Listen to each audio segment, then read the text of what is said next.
Vamos lá? Vamos dar início aqui ao nosso capítulo de número 1, que é o capítulo que fala sobre divisibilidade.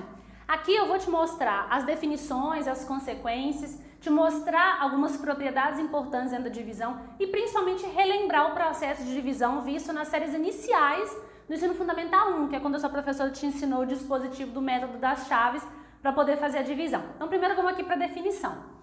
Divisibilidade. Define-se a divisão com resto no conjunto dos números naturais da seguinte forma: sendo A e B números naturais com B diferente de zero, dividir A, que é o nosso dividendo, por um B, que é chamado de divisor, é obter dois números naturais, Q, que é chamado de quociente, e R, que é chamado de R, de resto, tais que essa condição aqui é verificada. O que significa isso? Quando você aprendeu lá nas séries iniciais do ensino fundamental 1 a fazer divisão, sua professora te ensinou a dividir usando o método das chaves, que é quando você distribui o número dessa forma e obtém aqui como consequência esses dois valores. É importantíssimo a gente relembrar aqui os nomes, né, de cada um desses elementos. Por quê? Às vezes no exercício, não necessariamente, ele vai vir já a conta montada, prontinha, só para você efetuar. Na maioria das vezes ela vai vir na forma de texto, na forma de informações, e você tem que extrair essas informações e passá-la para uma linguagem matemática para poder resolver. Então é importante conhecer esses nomes, porque como eu disse, nem sempre a conta vai vir montada. Então primeiro vamos lembrar aqui esses nomes. Quando você vai fazer um processo de divisão, geralmente ele vem da seguinte forma: você tem aqui o A, esse valor A você vai dividir ele por um certo valor B, obtém como consequência um certo valor Q e o seu R. Vamos lá para cada um dos nomes desses elementos. Primeiro, esse A, ele recebe o nome de dividendo. Dividendo. Então, esse daqui é o valor do nosso A. Esse B recebe o nome de divisor. Então, quando você faz a divisão pelo B e é chamado de divisor. O resultado da divisão é esse Q, que recebe o nome de quociente. Esse aqui é o nosso Q, quociente. E como consequência você tem aqui o resto. Esse aqui é o resto, que é o valor que, digamos, o valor que sobra quando você faz essa divisão. Algumas observações importantes. Primeiro, o B, que é o nosso divisor, ele obrigatoriamente precisa ser diferente de zero. Por quê? Porque não existe divisão por zero. Não tem como você dividir um número em zero partes. Então isso é muito importante. O B sempre tem que ser diferente de zero. Agora, como que a gente sabe que uma divisão é exata ou não? Pelo valor do resto. Se o seu resto for igual a zero, a gente diz que a nossa divisão é exata. Então, vamos anotar isso. Se o R for igual a zero, a nossa divisão ela é exata. Agora, se o nosso R ele for diferente de zero, a nossa divisão ela é não exata. Então, o que é não exata? Uma divisão onde sobrou uma certa parte, né? Não deu para eu dividir em partes iguais. Tranquilo? Relembrou aí o processo de divisão? Agora eu vou fazer com você um exemplo para ilustrar bem essa situação e também principalmente para mostrar o dispositivo da divisão. Então vamos lá. A questão diz o seguinte: um professor convocou 80 alunos para uma demonstração de ginástica. Ele pretendia distribuir esses alunos em grupos que tenham no mínimo 6 e no máximo 10 alunos, sem que sobre alunos fora dos grupos. Quais são as maneiras possíveis de formar esses grupos? Então vamos lá para a situação. Tem um professor, esse professor tem 80 alunos, né? Ele convocou 80 alunos para essa demonstração de ginástica e ele pretende formar grupos, né, ou distribuir esses alunos em grupos que tenham no mínimo 6 e no máximo 10 alunos. Então observe aqui, para começo de conversa, essa divisão ela não pode ser feita de qualquer forma, em qualquer quantidade de alunos. Eu não posso ter um grupo de 80 alunos, nem dois grupos de 40 alunos. Tem que ter no mínimo 6 e no máximo 10 alunos. Então aqui eu preciso fazer essas divisões dentro das condições que me foram dadas e verificar qual delas, né, ou quais delas são divisões exatas. Por quê? Porque não pode sobrar aluno e não pode ficar aluno, né, grupos com números diferentes de alunos. Então vamos lá. Qual que é a ideia geral desse problema? Eu vou pegar 80, que é a quantidade de alunos, e vou dividir por 6, 7, 8, 9 e 10, que são as possibilidades de quantidade de alunos presentes em cada grupo. Então vamos lá, vamos fazer aqui essas divisões e verificar quais delas são exatas. Então Então, a gente vai começar aqui com 80. Então, eu tenho 80, vou dividir o 80 por 6 e verificar se é possível. Vamos começar aqui relembrando da técnica de divisão. Pega aqui o 8, 8 dividido por 6, 1. 1 vezes 6, 6. 8 menos 6, 2. Aí eu tenho aqui o 0, esse 0 vem pra cá, fica 20. 20 dividido por 6, 3. 3 vezes 6, 18. 20 menos 18, 2. Agora observe, muito importante essa parte. Quando eu dividi 80 por 6, eu obtive 13. Então vamos entender o que é isso. Se eu quisesse formar grupos de 6 alunos, eu teria 13 grupos. Porém, 2 alunos ficariam fora. 2 alunos não participariam dessa demonstração de ginástica. E isso não pode acontecer, não pode ficar alunos de fora. Então, não é possível formar grupos com 6 alunos. Vamos tentar com 7? Tá, vamos só anotar isso aqui primeiro para ficar claro. Então, como o meu 2 aqui é o resto, e essa divisão é uma divisão não exata, né? Não exata porque meu resto foi 0, então não é possível formar grupos com 6 alunos. Vamos tentar com 7. 80 dividido por 7. O processo é exatamente o mesmo, vamos lá. 8 dividido por 7, 1. 1 vezes 7, 7. 8 menos 7, 1. Trago 0, né? Desce o 0, ele vem pra cá. 10 dividido por 7, 1. 1 vezes 7, 7. 10 menos 7, 3. De novo, olha só, o 3 é menor do que o 7. Não dá para dividir. Então, o que a gente vai fazer? Esse 3 foi o meu resto e, de novo, é uma divisão não exata. Então, não tem, da mesma forma que aconteceu com 6, não tem como formar grupos com 7 alunos. Vamos tentar com 8 alunos. 80 dividido por 8. Vamos lá, ó. 8 dividido por 8, 1.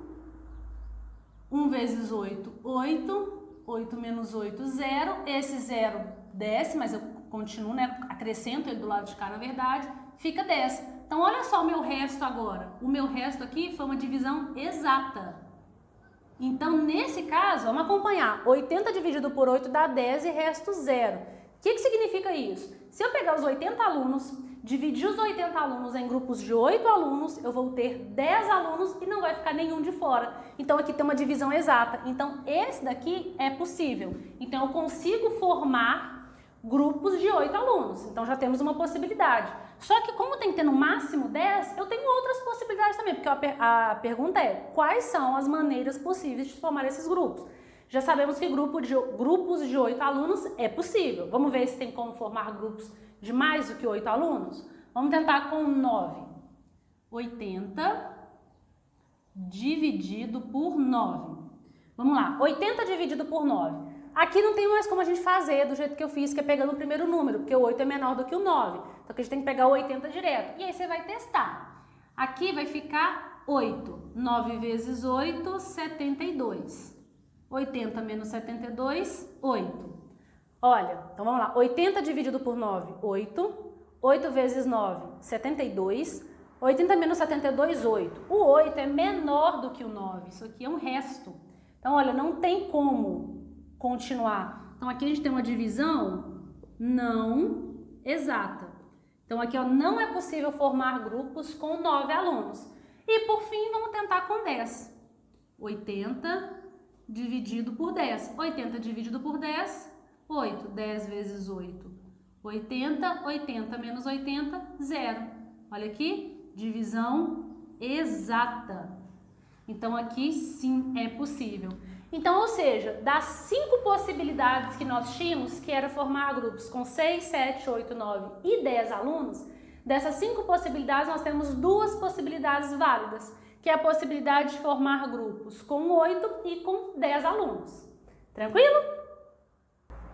Um tópico bem importante dentro da parte de divisibilidade é o critério de divisibilidade. O que significa isso? São algumas regrinhas, como se fossem macetes, digamos assim, que a gente utiliza para poder verificar se dado número é ou não divisível por outro sem efetuar a conta. Como assim? Olha só, imagina que você está fazendo uma prova, um processo seletivo, você tem um tempo obviamente limitado para poder fazer essa prova.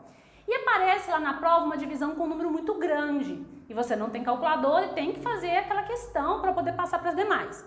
Então imagina se você ficasse utilizando a divisão, fazendo conta por conta, detalhe por detalhe. Isso demoraria muito. Com critérios de divisibilidade, você pode verificar, você consegue verificar se dado número é divisível ou não por outro com uma facilidade muito grande. Só que você tem que, obviamente, memorizar essas regras, tá bom? Então vamos lá. Algumas regras simples permitem identificar sem efetuar a divisão de um dado número, se um dado número é divisível ou não por outro. O que acontece? Na tabela do material que está disponível aqui na plataforma, eu coloquei a regra de vários números. Aqui eu coloquei só os 4 primeiros para a gente poder discutir ou poder te mostrar. Mas na apostila tem todos os critérios para todos os números, os mais utilizados na verdade, e você pode pegar nessa apostila no material completo todas as regrinhas. Vamos lá então. Como que a gente vai fazer? A gente vai pegar um determinado número e verificar se é divisível por 2, depois por 3, 4, 5... E você, obviamente, vai poder fazer isso para outros números usando o material da apostila. Como que a gente vai fazer? Eu vou pegar o número e vou testar analisando o critério dele. Então, vamos lá. Quando que eu sei que o número é divisível por 2? Qual é a regra ou qual que é o critério que me diz se o número é divisível por 2 ou não? Se ele termina em 0, 2, 4, 6 ou 8, ou seja, se ele é par. Então, não importa o tamanho, digamos assim, ou quantos dígitos tem o número que você quer dividir. Para saber se é divisível por 2 ou não, basta olhar o último dígito. Se ele terminar em 0, 2, 4, 6 ou 8, ou seja, se esse número for par, ele é divisível por 2. Como que eu sei que o número é divisível por 3? Quando a soma dos seus algarismos é divisível por 3. O que significa isso, a soma dos seus algarismos? Você vai pegar o número que foi dado, não importa o tamanho, não importa quantos dígitos, e vai somar todos os dígitos desse número. Ao fazer essa soma, você vai obter um número como resultado. Se esse número for divisível por 3, significa que o número original também é. Critério de divisibilidade por 4. Ele é divisível por 4 se ele termina em 00, 04, 08, 12, 90, né? E tem aquilo que é de 6 até 96. Então, o que você vai fazer? Você vai analisar os dois últimos números do número em questão, os dois últimos algarismos. Por isso que aqui foi até o 96, porque só vai olhar os dois últimos dígitos desse número em questão. E se esses dois últimos números, né, a junção dos dois, for um número divisível por 4, significa que o número original também é divisível por 4.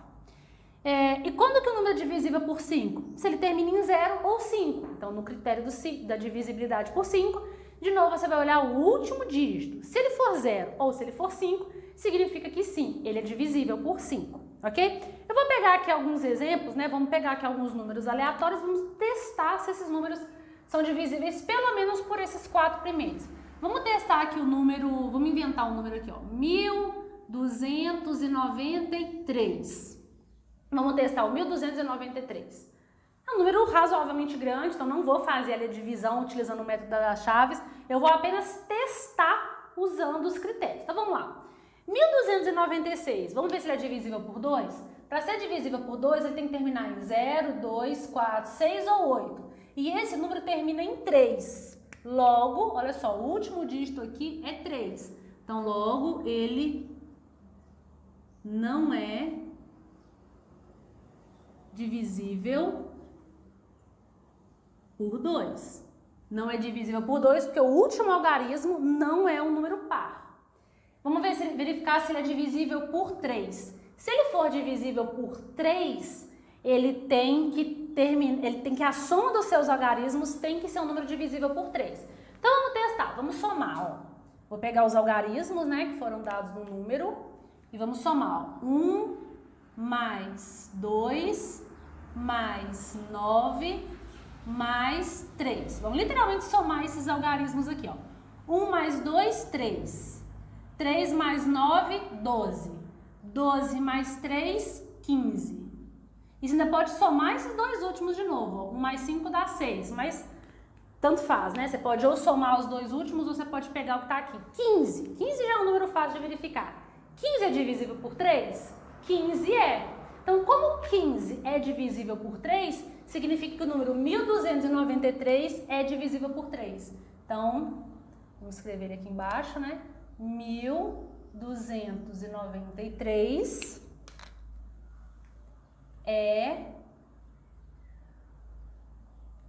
divisível por 3. Então, ele é divisível por 3 porque a soma dos seus algarismos resulta em um número divisível por 3. Vamos verificar se é divisível por 4. Para ele ser divisível por 4, você vai pegar os dois últimos algarismos agora. Então, ó, 1293. O 1293, agora você vai pegar os dois últimos algarismos. Olha só, vamos pensar. O último número, né, de 2 dígitos que é divisível por 4 é o 96. Então, a gente tem que pensar o seguinte. Aqui você pode usar algumas questões de raciocínio lógico. Se 96 é divisível por 4, o número imediatamente anterior ao 96, que também vai ser divisível por 4, é 96 menos 4. 96 menos 4 é 92. Então, 92 é divisível por 4. Como o 93 está entre o 92 e o 96, então ele não vai ser. Então, aqui a gente verifica que o 1293 não é divisível por 4. Então, ele não é divisível por 4 porque os dois últimos algarismos não são. E vamos verificar se ele é divisível por 5. Você pega o número em questão, 1293. Bom, para ser divisível por 5, ele tem que terminar em 0 ou 5. E aqui o último número é o 3. Então, 3, obviamente, não se encaixa na propriedade. Então, aqui o 1293, não é divisível por 5. Então, olha só, a gente fez esse cálculo, né, digamos assim, bem rápido. A gente testou o 1293 para 4 números, para 2, 3, 4 e 5, e sem ter que fazer a conta. Claro que o dispositivo não nos dá o resultado da divisão, ele apenas diz se o número é divisível ou não pelo outro, e nesse caso ele não é, né? Os que não são, a gente marcou que não é, e aqui ele só foi divisível por 1, que foi por 3, né? Porque a soma dos algarismos deu 15. Tranquilo esse processo? Vamos continuar? Então, olha só, esse exemplo aqui é bem interessante, ele usa bem essa ideia dos critérios de divisibilidade, só que numa questão um pouco mais elaborada, né? Um pouco mais contextualizada, digamos assim, para a gente poder testar o critério de divisibilidade e verificar se a gente aprendeu ou não. É uma questão bem legal de ser feita e pode sim ser cobrado no processo seletivo com bastante tranquilidade. Olha só, a questão diz o seguinte: considere o número natural n. Observe, o número é 257A.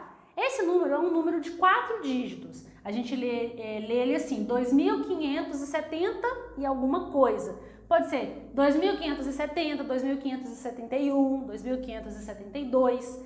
É como se a letrinha A estivesse tampando o último algarismo do meu número, tá bom? E ele fala, considere o número natural n, em que A é o algarismo das unidades, calcule os possíveis valores de A em cada caso. Então, olha só, na letra A ele fala, o meu número n tem que ser divisível por 2, mas não pode ser divisível por 4.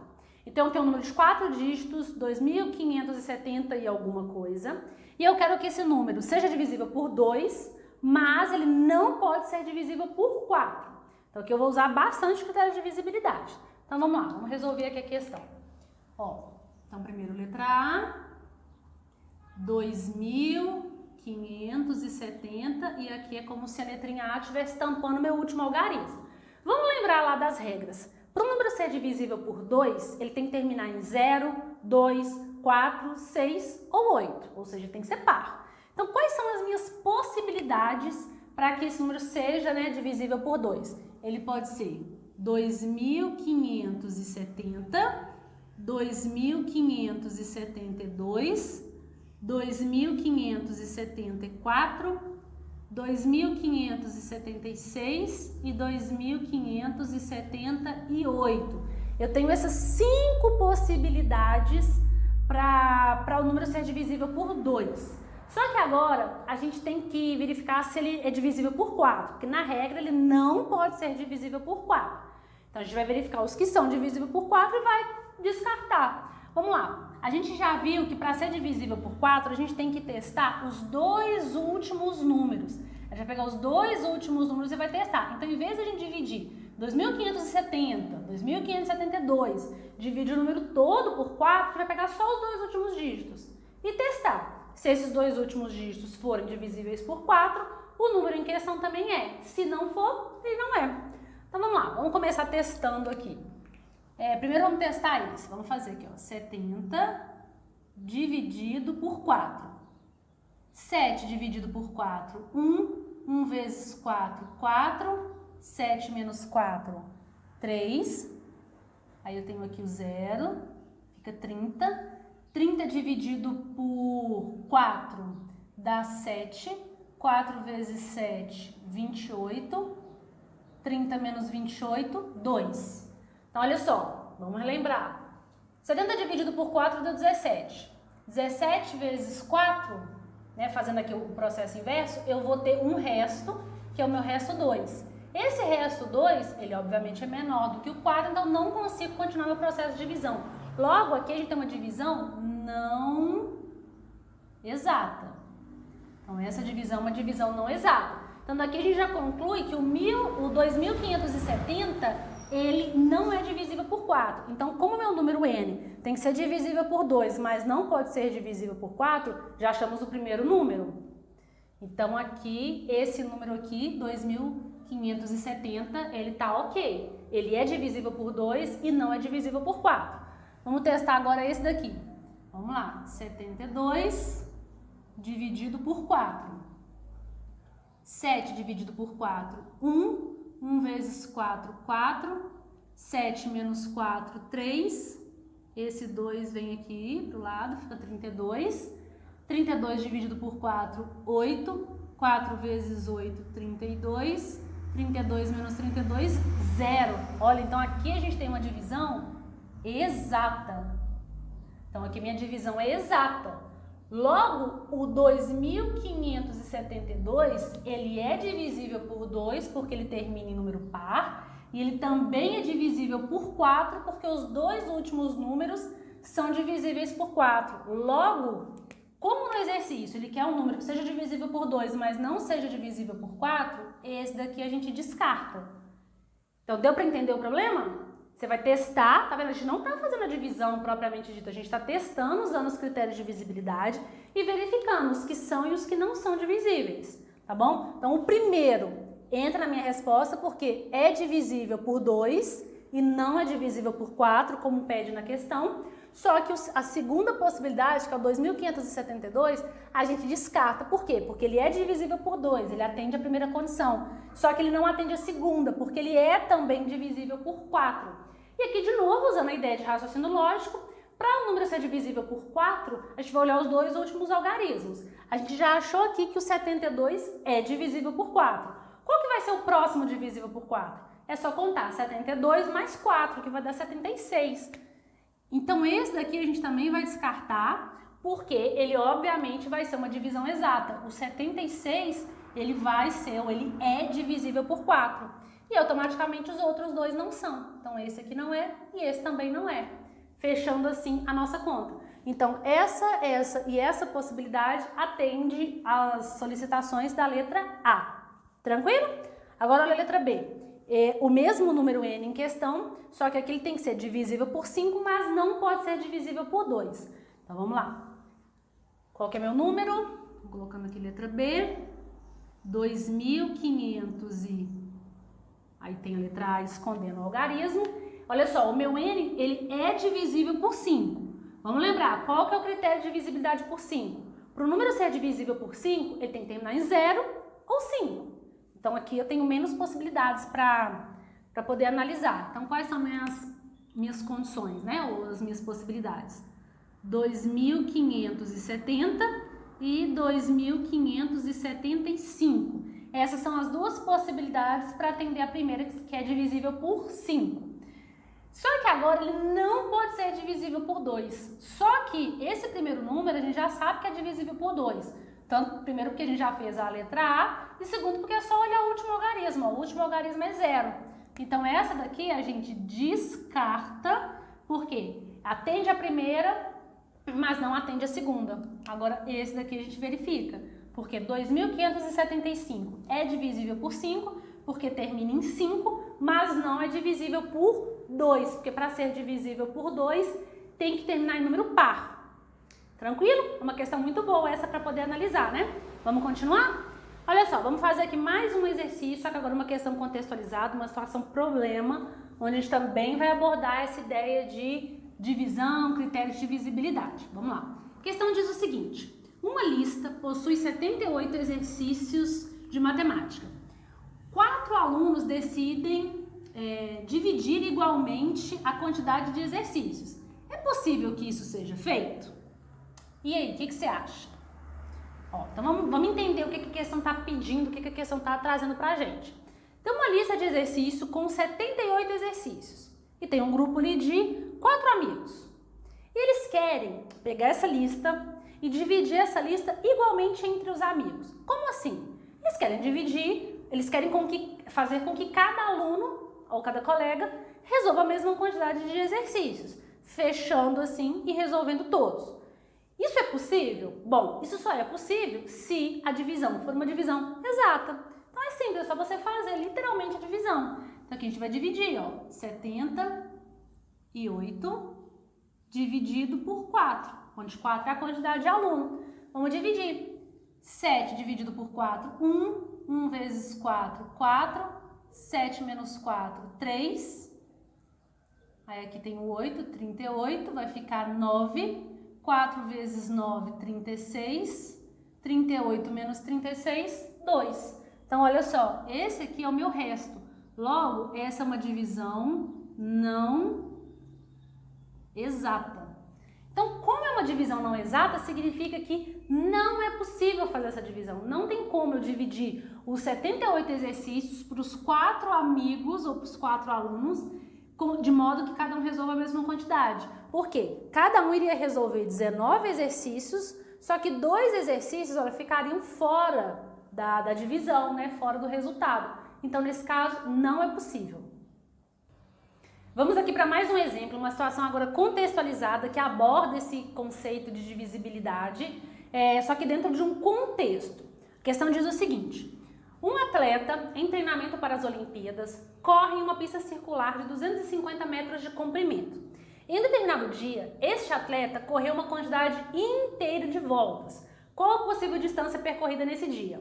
Então aqui vamos entender o que a questão está falando. Você tem um atleta, esse atleta está correndo numa pista circular e a gente sabe o comprimento dessa pista, ela tem 250 metros. A questão diz que esse atleta deu um número inteiro de voltas. O que significa isso? Ele começou no ponto de partida e percorreu toda a pista, fechando assim uma volta completa. E a gente quer saber qual é a distância total percorrida por esse atleta. Como assim a distância total percorrida por esse atleta? O quanto ele caminhou no total, depois que ele deu esse número inteiro de voltas. Bom, para a gente poder fazer essa questão, para a gente achar a resposta correta, o que a gente tem que fazer? Nós vamos pegar as alternativas que estão presentes e dividir pelo comprimento da pista. Ao dividir pelo comprimento da pista, a gente vai ter o número de voltas que ele deu. Aquela resposta que tiver resto zero é a procurada. Por quê? Tem que ser um número zero como resto, porque ele deu uma quantidade inteira de voltas. Tranquilo? Então vamos fazer essa divisão. Vamos começar aqui pela letra A. Vamos verificar se a letra A é a resposta procurada. Vai pegar os 2.350 metros, 2.350 metros, e nós vamos dividir esse valor por 250, que é o comprimento da pista. Vou usar aqui algumas ideias de simplificação, né? Eu posso simplificar esse zero com esse, que é o mesmo que dividir os dois lados por 10. E agora vamos lá para a nossa divisão.